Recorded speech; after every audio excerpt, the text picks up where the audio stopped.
Okay, good morning everyone, and welcome to this video presentation that I have for you on the progress that we've made in developing unit assessments given the input and feedback from the National Validation Forum. No doubt I've come in off the back of a rousing introduction by Tracy. Thank you very much, Tracy. Part of our presentation today is going to utilise the unit assessment plan for the unit G101, so magnetism. So hopefully Tracy's given you a copy of that and we're set to go. So the last validation panel meeting was in April, where we got lots of terrific detailed feedback, and that's been collated and fed into the process and given to our independent expert to review. Out of that, we've developed 8 unit knowledge tests and unit assessment plans, and we've converted them into online tests in the Energize Oz learning management system. We've done this also for 2 of the for the phase 2 units. In the background, we've actually developed a draft of the unit knowledge tests for the other 3 remaining phase 2 unit knowledge tests that you'll be looking at today. We've also developed an automated results delivery process, which has kicked in the last week. The output of these specifications in the unit assessment plans and the unit knowledge tests has now been fed to VetAssess. So they're working through those and looking to have phase 1 tests up and running in July, August. So that's the work that's been done since your last meeting. What's coming up next? Well, you've got this validation panel meeting that you're having now, and the expectation is that that you'll look at the phase 1 and phase 2 developments that we've been working through with the feedback from the last meeting, as well as the independent expert, and give us the next round of feedback. We're also expecting that from this meeting you'll get to the remaining phase 2 units and give us that detailed first pass feedback that we can then feed into the expert review in July, and then look to have the online test availability with the amendments that you come up with in this forum to incorporate into those. The other thing is continuous improvement, where now that we've developed unit assessment plans with such detail, and we're starting to get statistics on how these tests are performing and how students are performing, we'll then move into how can we provide continuous improvement information back into to these meetings and other forums. So the unit assessment plan, this is something that unit assessment plans have been around for a long time, but the format that we've got now has been developed over the last couple of months, and in that we've been looking to see how can we communicate the requirements for assessment through a detailed specification. You guys can read the intent of the UAP on the screen there now. So what's in the UAP? So in the first section we have the overview, so largely an extract from the training package, outlining and reinforcing the 3 components of knowledge, skill, work performance, stating the purpose of the unit assessment plans, identifying prerequisites, all of those normal things. The second section has really the how are those 3 aspects, the knowledge, skills, and work performance, to be met, as well as a detailed description of what those assessment events should and could contain. The third section is a good detailed mapping of how we are covering off the knowledge and skill requirements through our content quizzes, skill practices, the knowledge tests that this forum has been working through, as well as other aspects of assessment. The fourth section is a table specification, so it really does sit down and look at, okay, where is does the emphasis need to be in these units, and where do we need to focus our questioning and have a larger amount of questioning in one particular area and potentially a smaller in another, given its importance in the overall unit. The planning sheet that we've got in the fifth section is actually a reporting specification. It actually looks at how do we report, how do we plan, how do we take the specification, table specification, and plan the creation of questions, as well as report that the performance of the student back to the student and to the teacher. We'll look at these more in a bit more detail shortly. Here's an example of the assessment and resource mapping. This is from G101, so as I said before, hopefully Tracy has provided this to you, and you can follow along with us. In here we can see we've allocated a numbering to the training package dot point below the topic, just to help us to map and make sure that we've got everything covered. You'll see the columns through the middle. We've got the TCQ, so the topic content quiz, as they sit in the Energize Oz LMS now. The TSP being the topic skill practices, so those practical activities that students undertake. The KT, which is the knowledge test. ST being the skills test, and WP being work performance. We have a lot of detailed mapping information for our content quizzes and skill practices already, but we need to go through the process of working those into these unit assessment plans and making sure that that it's all true and correct. So we'll work on that in the period coming. Here's an example of the table of specification that I mentioned in looking at the table of contents earlier, and what we can see here is the weighting, so how much focus is on each of the topics, as well as the different types of questioning. So different topics will lend themselves to different types of questioning. So, for instance, when we look at inductance, that lends itself to calculations, whereas some of the core principles of magnetism might lend themselves more to multiple choice questioning.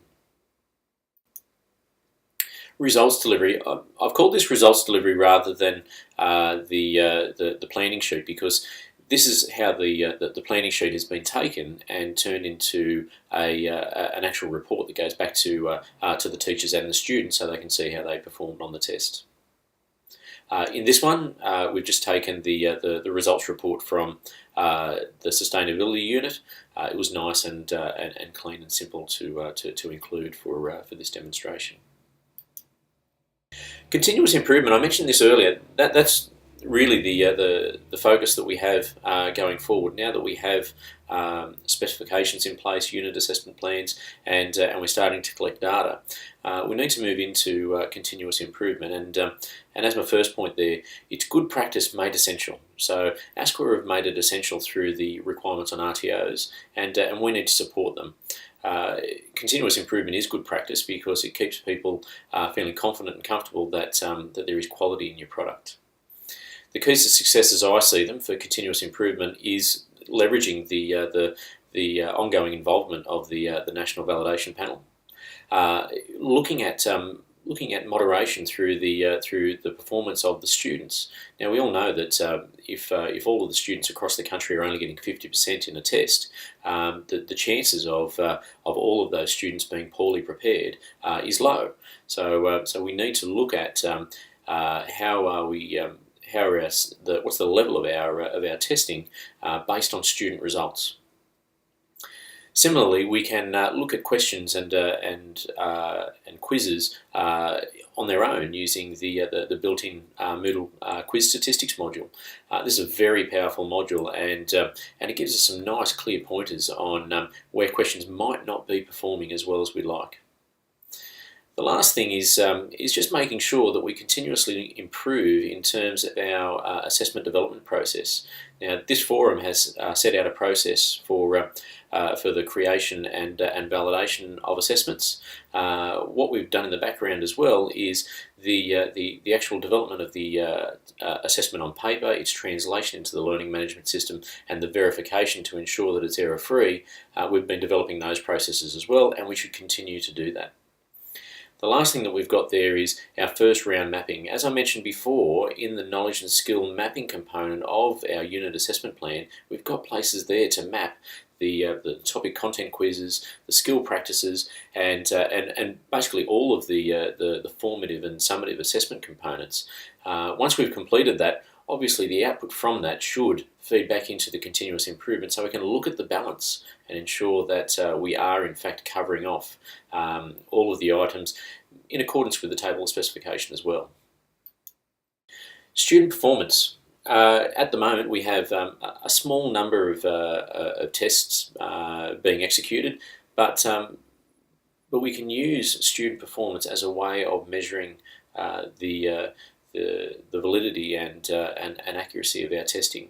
So as I mentioned before, if all of the students are getting 50%, then the likelihood of all students being poorly prepared is unlikely.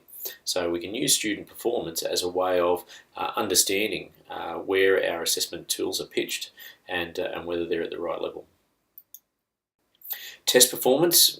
This is a screen from Moodle using the statistics module that accompanies the quizzes in throughout the Moodle system. And there's a couple of key things in here that are worth looking at. So we have our a column there called the facility index. Now, some people might be familiar with this, but that's simply the number of students that sat the question, that got the question right. Just a nice, clear statistic on understanding for this question: is it performing well? Is it too hard? Is it too easy?